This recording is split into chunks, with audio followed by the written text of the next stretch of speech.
A long walk to freedom Nelson Mandela की एक autobiography है। इसमें वह अपार्थाइड और इसके विरुद्ध अपनी लड़ाई के अनुभव को एक्सप्रेस करते हैं। वह यह बताते हैं कि किस तरह से नॉन वाइट या फिर कह ले ब्लैक लोगों को वाइट लोगों के द्वारा भेदभाव का शिकार होना पड़ता था।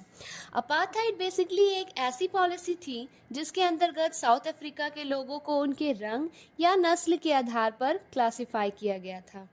इसके तहत जहां व्हाइट लोगों को सारे अधिकार और सुविधा दी गई थी, वहीं ब्लैक लोगों के अधिकार छीन लिए गए थे, जैसे कि शिक्षा, स्वास्थ्य और नौकरी का अधिकार।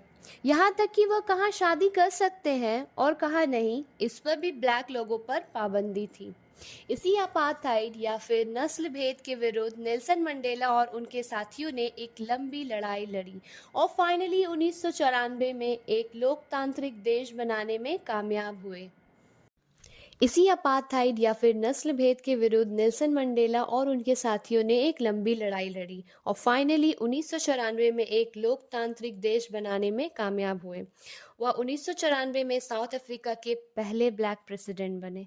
ये तो थी चैप्टर की बैकग्राउंड स्टोरी। अब हम आते हैं चैप्टर पर। नेल्सन मंडेला 10 मई 1994 को एक ब्राइट और क्लियर दिन बुलाते हैं। ऐसा इसीलिए कि यह दिन साउथ अफ्रीका के इतिहास में एक महत्वपूर्ण दिन था।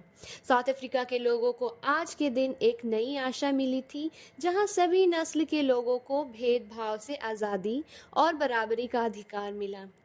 शपथ समारोह साउथ अफ्रीका के प्रिटोरिया में सैंडस्टोन के बने एम्फी थिएटर में संपन्न हुआ। इसमें विभिन्न देशों के बड़े बड़े विशिष्ट अतिथिगण और साथ में उनकी बेटी जिनानी भी शामिल थी। शपथ लेने के बाद नेल्सन मंडेला अपने भाषण को शुरू करते हैं। उनका भाषण कुछ इस तरह है। आज हम सभी अपनी उपस्थिति के द्वारा देश को मिली नई स्वतंत्रता को ऑनर करते हैं। एक लंबी और असाधारण ह्यूमन डिजास्टर के बाद मिले स्वतंत्र समाज पर पूरी मानवता को गर्व होगा। हमारी ही धरती पर जहां हम कुछ समय पहले तक विद्रोही थे, विश्व के राष्ट्रों की मेजबानी करने का मौका मिला है। हम अपने देश के लोगों के साथ मिलकर न्याय, शांति और मानव गरिमा की विजय पर अपने सभी अंतर्राष्ट्रीय अतिथियों को धन्यवाद देते हैं। हमने आखिरकार राजनीतिक स्वतंत्रता प्राप्त कर ली है। हम स्वयं को गरीबी, अभाव और लिंग के भेदभाव की बेड़ियों से अपने सभी लोगों को मुक्त करने का संकल्प लेते हैं। अब यह सुंदर भूमि कभी भी किसी के उत्पीड़न का अनुभव नहीं करेगी। इस शानदार मानव उपलब्धि पर कभी भी सूरज अस्त नहीं होगा। भाषण के बाद एयर शो का आयोजन किया गया। इसमें साउथ अफ्रीका के जेट्स और हेलीकॉप्टर्स ने शानदार प्रदर्शन दिखाया। इस प्रदर्शन ने न सिर्फ फौज की ताकत को बल्कि लोकतंत्र में उनकी वफादारी को भी दिखाया।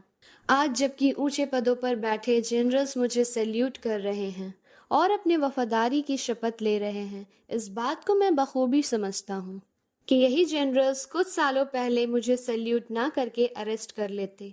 इसके बाद साउथ अफ्रीका के 2 नेशनल एंथम गाए गए, कोशी सिकेलेली अफ्रीका वाइट लोगों के लिए और डाई स्टेम ब्लैक लोगों के लिए। समारोह के दिन मेरा दिल हमारे इतिहास को याद करके भर आया था। एंग्लो बोअर लड़ाई के बाद साउथ अफ्रीका के सभी वाइट लोगों ने अपना हाथ मिला लिया था और ब्लैक लोगों के विरुद्ध नस्ल भेद को अपना लिया था। जिस संस्था को उन्होंने बनाया, इसने मानव इतिहास की सबसे अमानवीय और क्रूर समाज की स्थापना की थी। अब 20वीं सदी के आखिरी दशक में इस क्रूर सिस्टम को हमेशा के लिए हटा दिया गया है और ऐसे सिस्टम से बदल दिया गया है जो रंग के आधार पर भेदभाव न करके सभी को बराबरी का अधिकार देते हैं। यह दिन जो हमें नसीब हुआ है, यह हमारे हजारों लोगों की तकलीफों और बलिदान का नतीजा है। मुझे इस बात का अफसोस है कि साउथ अफ्रीका के उन देशभक्तों को मैं धन्यवाद नहीं दे सकता और ना ही वो देख सकते हैं कि उनके बलिदान से देश को क्या मिला है। अपार्थाइड ने देश को एक लंबा और गहरा घाव दिया है। हमें इस घाव से ठीक होने में सालों लगेंगे, लेकिन साथ ही इस लंबे चले अत्याचार का एक ऐसा प्रभाव भी था जिसने ओलिवर टेम्बोस, वॉल्टर सिसिलस और यूसुफ दादूस जैसे महान लोगों को आगे आने के लिए प्रेरित किया, जिसके पास असाधारण साहस और बुद्धिमानी थी।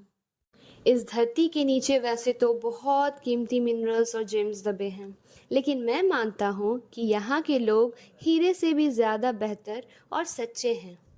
इन्हीं साथियों के बदौलत मैंने साहस का सही मतलब सीखा। मैंने देखा है लोगों को आज़ादी के लिए अपनी ज़िंदगी को दांव पे लगाते हुए। मैंने ऐसे लोगों को भी देखा है जो बिना झुके या टूटे हुए टॉर्चर को सहते हैं। मैंने उनसे यह सीखा है कि साहस डर के ना होने को नहीं, बल्कि डर पर विजय पाने को कहते हैं। एक साहसी इंसान वह नहीं है जिसे डर नहीं लगता, बल्कि वह है जो डर पर विजय प्राप्त कर लेता है। आगे नेल्सन मंडेला कहते हैं कि कोई भी इंसान जन्म लेते ही किसी से उनके स्किन कलर या फिर बैकग्राउंड के आधार पर नफरत करना शुरू नहीं कर सकता। यह उसे सिखाया जाता है। तो अगर उसे नफरत करना सिखाया जा सकता है, तो प्यार करना भी सिखाया जा सकता है। जेल में हमारे सबसे तकलीफदायक समय में भी मैंने जेल के गार्ड्स की आंखों में इंसानियत की झलक देखी थी। इसने मुझे इस बात पर विश्वास दिलाया कि इंसान के अंदर की अच्छाई को छिपाया जा सकता है, पर मिटाया नहीं जा सकता। आगे नेल्सन मंडेला यह लिखते हैं कि हर इंसान के जीवन में दो दायित्व होते हैं। पहला उसके पत्नी और बच्चों के प्रति, और दूसरा उसके अपने लोगों और समाज के प्रति।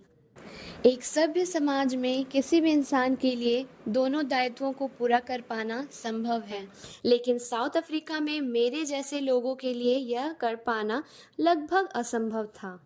मेरे जैसे लोगों को ऐसी कोशिश करने के लिए सज़ा दी जाती थी तथा परिवार और समाज से अलग कर दिया जाता था।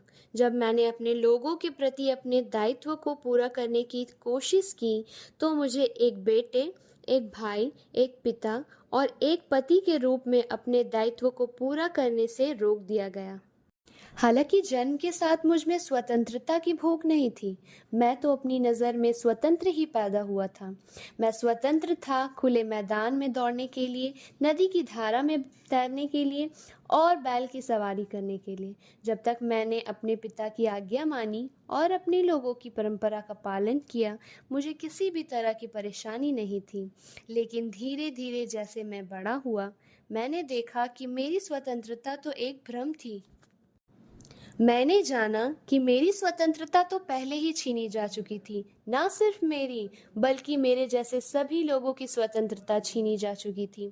यह एक ऐसा समय था जब मैं अफ्रीकन नेशनल कांग्रेस में शामिल हुआ, और मेरे लिए मेरे जैसे लोगों की स्वतंत्रता की भूख मेरी खुद की स्वतंत्रता की भूख से ज़्यादा बढ़ चुकी थी।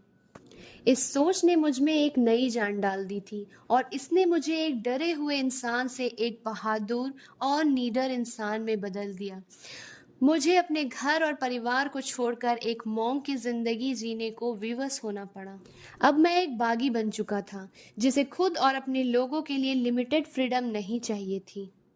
मैं जानता था कि अत्याचार करने वाले और सहने वाले दोनों ही कैदी हैं। जिस तरह से एक जेल का कैदी है, तो दूसरा संकुचित सोच और भेदभावपूर्ण विचार का कैदी है। दोनों को ही इस कैद से आज़ाद करने की ज़रूरत थी। तो ये था a long walk to freedom का हिंदी एक्सप्लेनेशन। मिलते हैं आपसे अगले वीडियो में। तब तक के लिए goodbye and take care.